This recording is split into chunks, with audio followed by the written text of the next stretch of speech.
Assalamualaikum warahmatullahi wabarakatuh. Alhamdulillahilladzi ballaghana ila yaumil jum'ati sayyidil ayyam.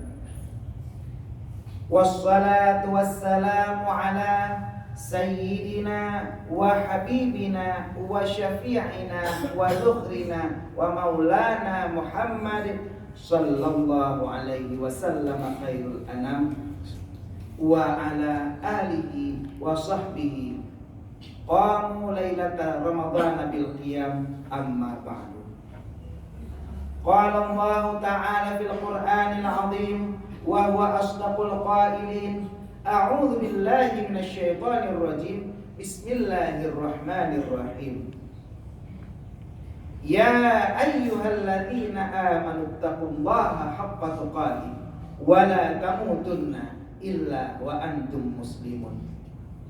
Wa qala aidan fi ayatil ukhra, ya ayyuhalladzina amanu taqullaha wa qulu qawlan sadida yuslih lakum a'malakum wa yaghfir lakum dhunubakum wa man yuti'illaha wa rasulahu faqad faza fawzan 'azima. Ma'asyiral muslimin wa zumratal mu'minin rahimakumullah. Dalam kitab An-Nawadir karya Syekh Ahmad Syihabuddin As-Salam Al-Qalyubi diceritakan, pada suatu hari ada seorang budak hamba sahaya yang ketahuan, yang kedapatan mencuri. Lalu Sayyidina Ali karramallahu wajhah, yang saat itu bertindak sebagai khalifah dan juga qadhi yang memutuskan hukum di negeri Madinah, beliau bertanya kepada budak tersebut, Asarakta, apakah engkau mencuri? Bala ya Ali, benar wahai Sayyidina Ali. Sayyidina Ali tidak mengambil keputusan, lalu beliau bertanya sekali lagi, apakah benar engkau mencuri? Dia pun menjawab, iya benar. Karena Sayyidina Ali tidak tega, dia bertanya untuk kali yang ketiga, apakah benar engkau mencuri? Dia menjawab, benar Sayyidina Ali. Mau tidak mau, suka tidak suka, Sayyidina Ali pun terpaksa menerapkan hukum had, potong tangan. Setelah sang budak putus sebagian tangannya, dia pun keluar dari masjid. Dan saat itu dia berjumpa dengan sahabat Salman Al-Farisi.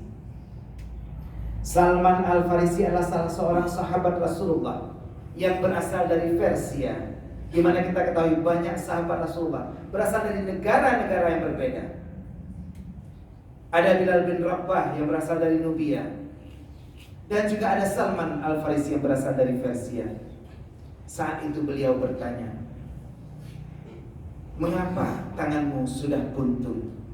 Budak itu pun berkata, aku melakukan kesalahan, aku melakukan dosa, dan untukku sudah diambil had, sudah diambil hukuman oleh khalifah yang adil, menantu Rasulullah, khalifah yang gagah berani. Beliau adalah anak dari paman Rasulullah dan orang yang paling tegak dalam menunaikan hukum Allah. Salman pun terheran, mengapa seorang budak yang baru saja dihukum oleh khalifah, dia mau memuji khalifah. Dia pun bertanya, mengapa engkau memuji khalifah padahal engkau baru saja dipotong tangan oleh beliau?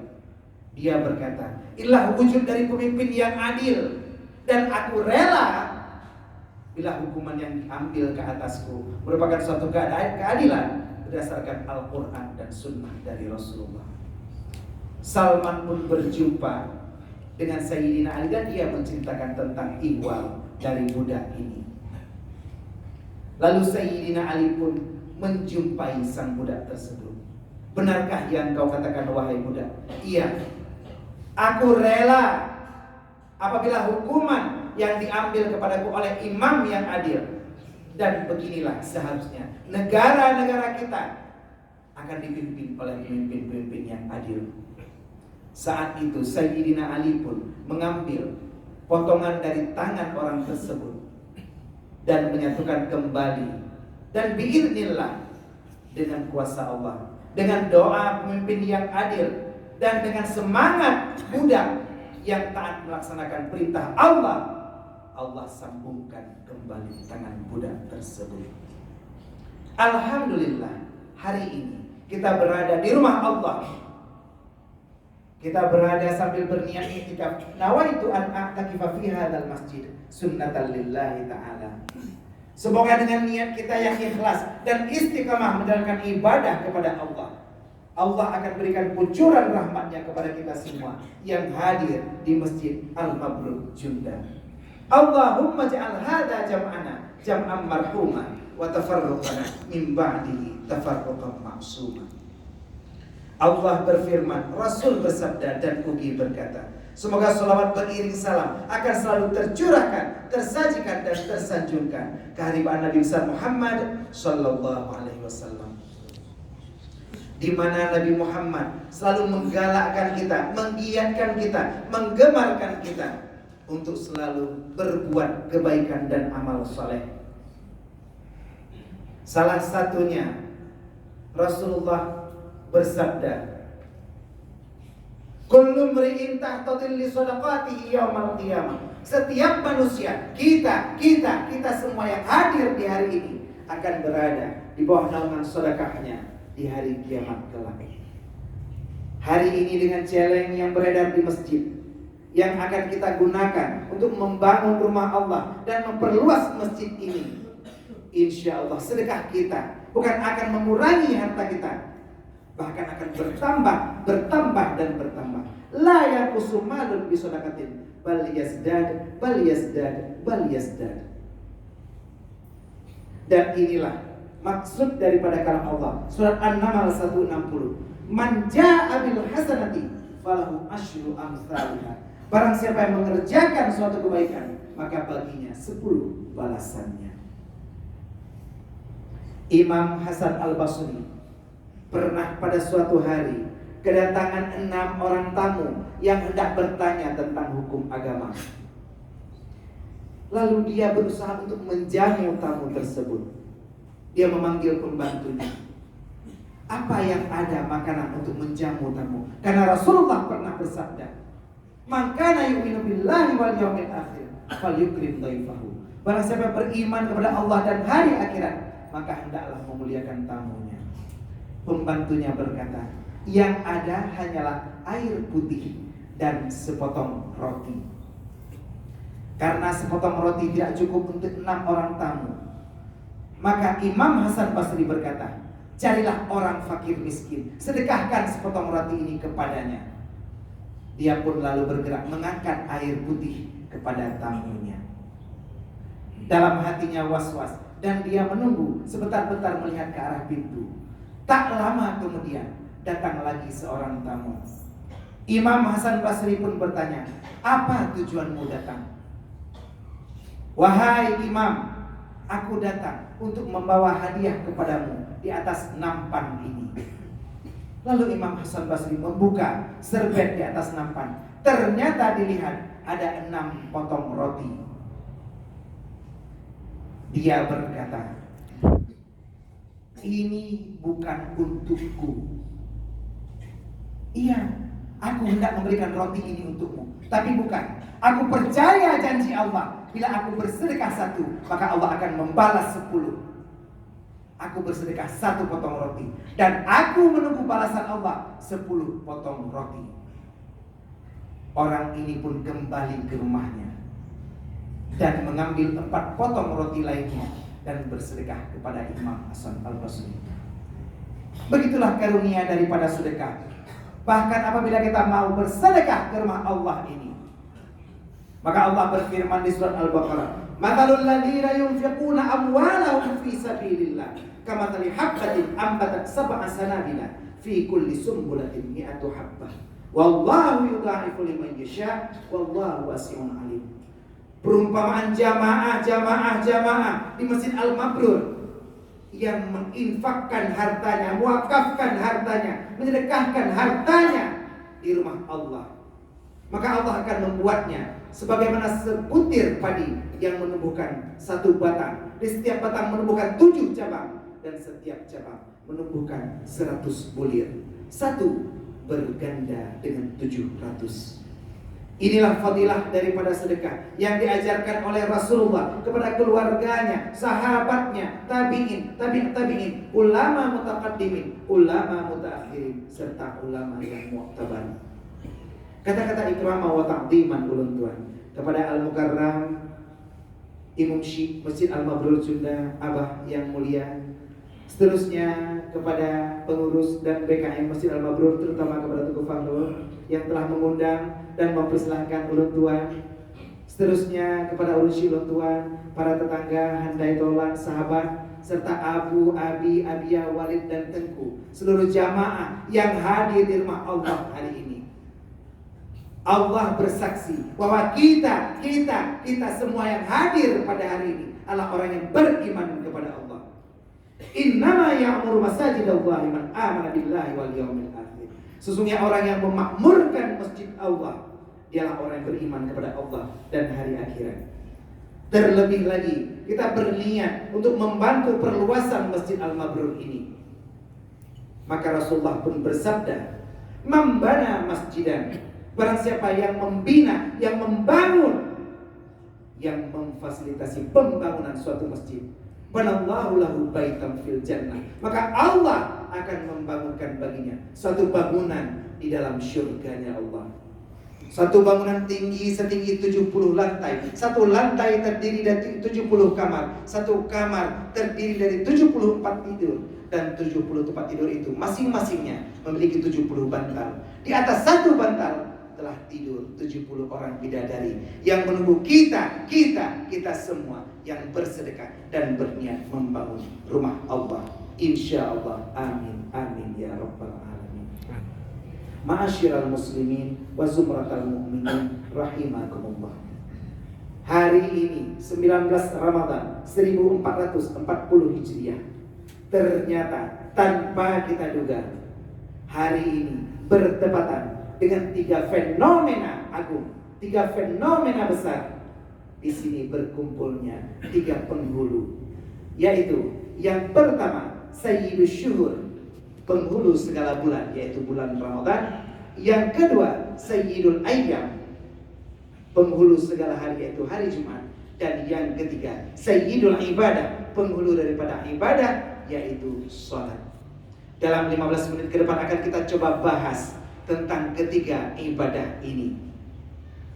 Yang pertama, kaum ayah metuah asal syurga Allah, Sayyidus Syuhur, yaitu puasa. Ramadan merupakan satu-satunya bulan yang ada dalam Al-Quran. Ramadan disebut Sayyidus Syuhur, di mana bulan yang lainnya Syawal, Zulqa'dah, Zulhijjah, Muharram, Safar, Rabiul Awal, Rabiul Akhir, Jumadil Awal, Jumadil Akhir, Rajab dan Sya'ban belum pernah tersebut dalam Al-Quran. Tapi Ramadan muncul dalam Al-Baqarah 186, Syahrul Ramadan alladzi unzila fihi al-Quran. Ramadan hadir sebagai bukti bahwa Ramadan adalah bulan yang paling mulia, dan Allah izinkan hari ini kita semua yang hadir, Allah masih sisakan nyawa di dalam badan kita. Sementara banyak keluarga kita, sahabat kita, handai taulan kita, tetangga kita, bahkan guru kita telah berpulang, tidak sampai fase kepada hari ini. Baru saja kemarin kita dikejutkan oleh berita duka salah seorang guru kita, Kiai Haji Ustadz Arifin Ilham bin Ilham Marzuki, yang diserukan agar seluruh masjid melaksanakan sholat gaib. Beliau merupakan cucu daripada ulama besar, ananda daripada Abuya Mudawali, yaitu Abuya Doktor. Beliau telah berpulang ke rahmatullah tepat di bulan Ramadan. Dan kita pun yang hadir di sini memimpikan, mengharapkan agar kita pun bisa mendapatkan kesempatan berharga menghadap Allah Subhanahu wa taala di bulan Ramadan sebagai sayyidus syuhur. Dalam kesempatan singkat ini, sejenak kita hadiahkan sebuah surat Al-Fatihah kepada Al-Mukarram guru kita dan kepada keluarga kita, orang tua kita, sanak saudara kita, handai taulan kita yang telah meninggalkan kita untuk selamanya. Ila hadratin Nabiyil Mustafa Rasulullah sallallahu alaihi wasallam wa ala alihi wa ashabihi wa dzurriyyatihi wa asba'ihi ajma'in wa ala kulli sahabati wat tabi'in wa tabi'it tabi'in lahum bi ihsan ila yaumiddin wa ala jami'il mu'minina wal mu'minat wal muslimina wal muslimat min masyariqil ardi ila magharibiha barriha wa bahriha khususan ila ruhil marhum Ustaz Arifin Ilham bin Ilham Marzuki fil kubur wa anta alamu bi ismihi wa nasabihi wa ila jami'i arwahi ahli baitina khassatan ma yahduru fi masjidina hadha usulihim wa furu'ihim ajma'in wa anta alamu bi asma'ihim wa nasabihim syai'un lillahi lahumul Fatihah.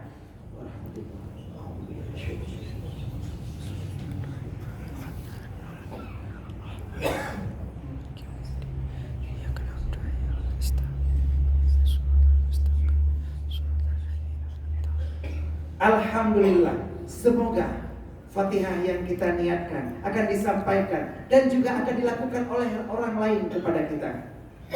Mungkin bila suatu saat nantinya orang mendengar berita tentang kematian kita, orang mendengar Ustadz Gunawan telah meninggal dunia, maka orang pun akan bersedekah Al-Fatihah kepada kita.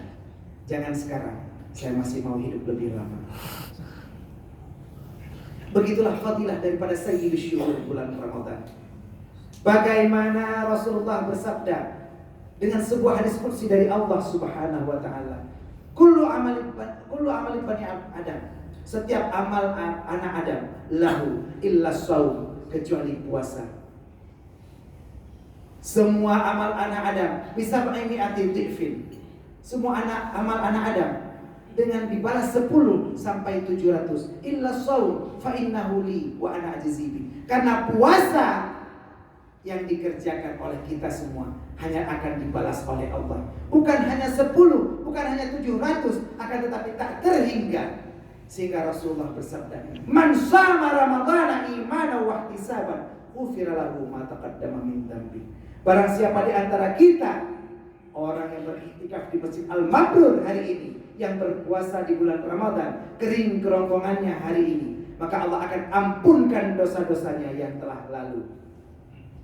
Bagaimana kita menahan hawa nafsu, lapar dan dahaga, sehingga Rasulullah pun bersumpah, "Walladzi nafsi biyadi," demi zat yang jiwaku di tangannya, la khulufu famul sa'ini atyabu minallah min rihil miski. Sesungguhnya bau mulut orang yang sedang berpuasa lebih wangi, lebih harum di sisi Allah daripada bau kasturi.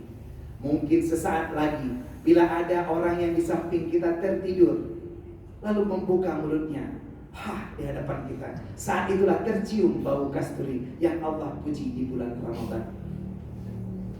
Disinilah kelebihan berpuasa.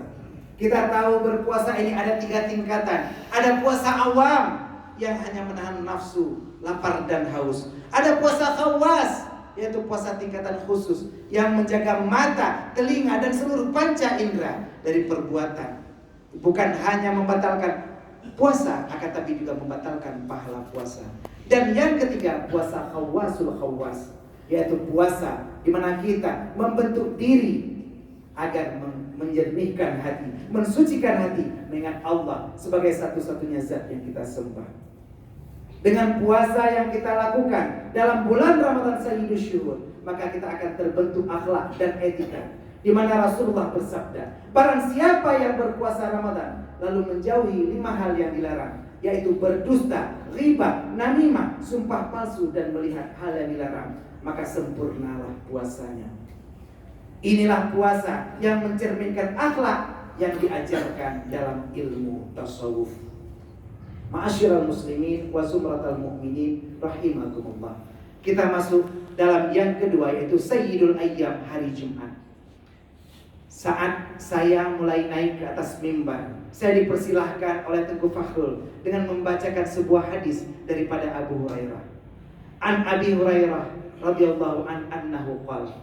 Hadis diriwayatkan daripada Abi Hurairah bahwa Abi Hurairah berkata, qala Rasulullah sallallahu alaihi wasallam.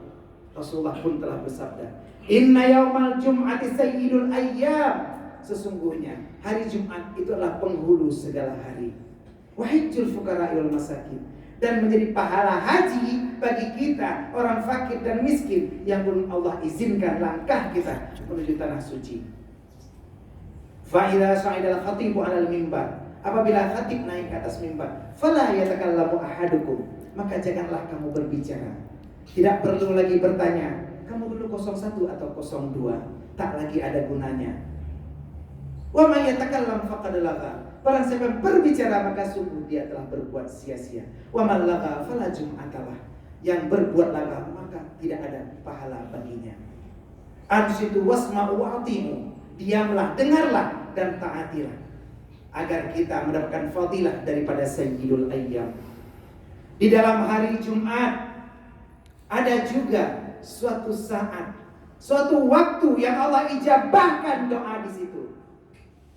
Di mana ada sebuah hadis yang diriwayatkan daripada Rasulullah bahwa fihi sa'atun la yuwafiquha 'abdun muslimin wa huwa qa'imun yusalli yas'alullah ta'ala syai'an illa a'tahu wa iyyahu wa asyara bi yadihi yuqalliluha. Bahwa di hari Jumat ada suatu waktu, 1 jam, 1 detik, 1 saat di mana bila kita semua yang hadir di hari ini sempat berdoa di saat itu, maka Allah akan kabulkan doa-doa kita, apapun permohonan kita. Di sini ada 2 pendapat yang kuat.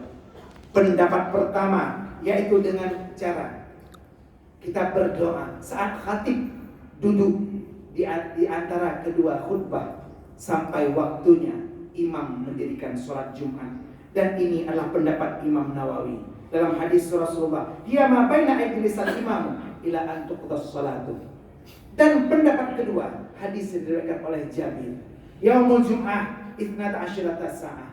Di hari Jumat ada 12 jam dan ada waktu yang mustajabah doa, yaitu sa'atun ba'da asri, yaitu waktu setelah waktu asar.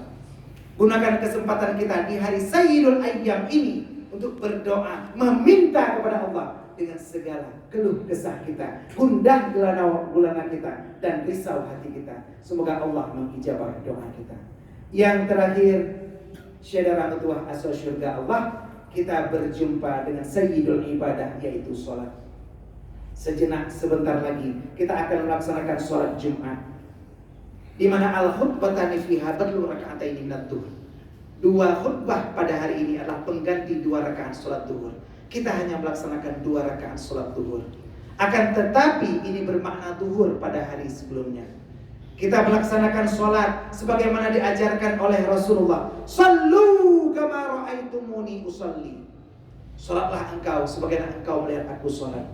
Dan ini adalah ajaran dari ilmu fikih.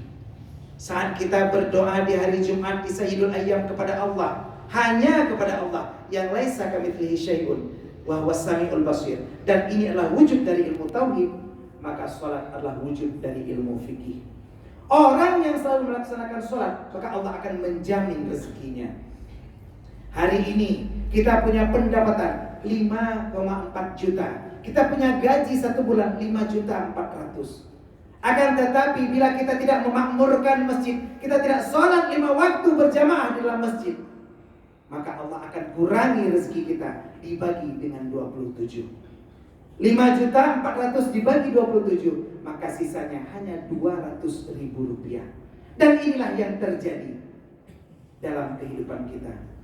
Berapa banyak pendapatan kita, berapa banyak penghasilan kita, berapa banyak gaji kita, akan tetapi berapa banyak yang tersisa di akhir bulan kita. Mungkin di awal bulan kita bisa makan soto ayam, di akhir bulan kita pun makan soto ayam, tapi dalam bentuk Indomie. Ini wujud dari kurangnya rezeki kita, karena kita tidak menjaga sholat 5 waktu berjamaah di Masjid Al-Mabrur Junda, masjid kita tercinta. Semoga dengan kesempatan hari ini kita tahu pangulai ibadah sholat, pangulai harkat mego.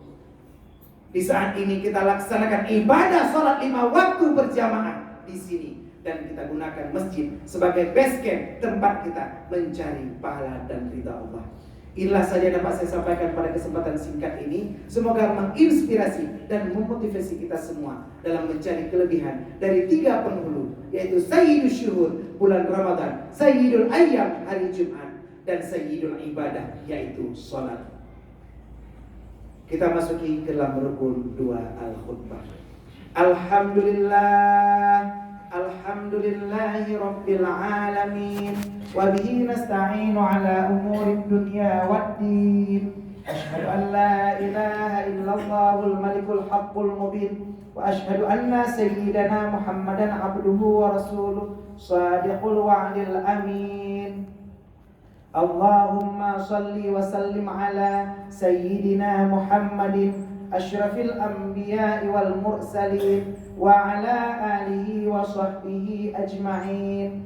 Amma ba'du, fa ya ibadallah ittaqullaha haqqa tuqatih wa la tamutunna illa wa antum muslimun. Wa qala ta'ala fil Qur'anil 'azim wa huwa asdaqul qailin. A'udzu billahi minasy syaithanir rajim. Bismillahirrahmanirrahim. Ya ayyuhalladzina amanu idza nudiya lis-salati min yaumil jumu'ati fas'au ila dzikrillahi wa dzarul bai'. Dzalikum khairul lakum in kuntum ta'lamun. Shadaqallahul 'azim. Barakallahu li wa lakum fil Qur'anil 'azim wa nafa'ani wa iyyakum bima fihi minal ayati wadh dzikril hakim wa taqabbal minni wa minkum tilawatahu innahu huwas samiul 'alim.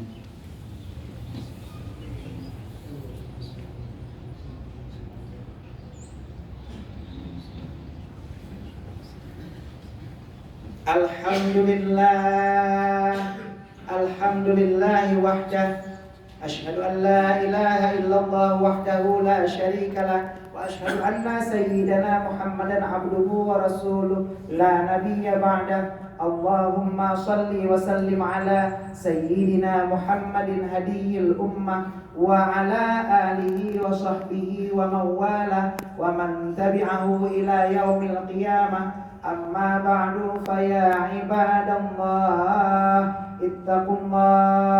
ittaqullaha sirran wa alaniyah tajidu 'indaha fawzan wa najah. A'udzu billahi minasy syaithanir rajim. Bismillahirrahmanirrahim. Innallaha wa malaikatahu yusholluna 'alan nabi ya ayyuhalladzina amanu shallu 'alaihi wa sallimu taslima. Allahumma ighfir lil muslimina wal muslimat wal mu'minina wal mu'minat al ahya'i minhum wal amwat wa tabi' bainana wa bainahum bil khairat. Rabbi ighfir warham wa anta khairur rahimin. Allahumma a'izzal islam wal muslimin wa adilla syirka wal musyrikin wa dammir a'da'ana a'da'aka a'da'ad-din wa a'li kalimataka ila yaumiddin wansur ibadakal muwahhidin al mukhlisin fi Afghanistan was Suriah wal Palestin bi rahmatika ya arhamar rahimin. Rabbana atina fid dunya hasanah wa fil akhirati hasanah wa qina adzabannar. Ibadallah, innallaha ya'murukum bil 'adli wal ihsan wa ita'i dzil qurba wa yanha 'anil fahsya'i wal munkari wal baghi ya'idukum la'allakum tadhakkarun. Fadhkurullaha al-'azima yadhkurkum was'aluhu min fadlihi yu'tikum wa la dzikrullahi akbar wallahu ya'lamu ma tasna'un. Aqimis shalah.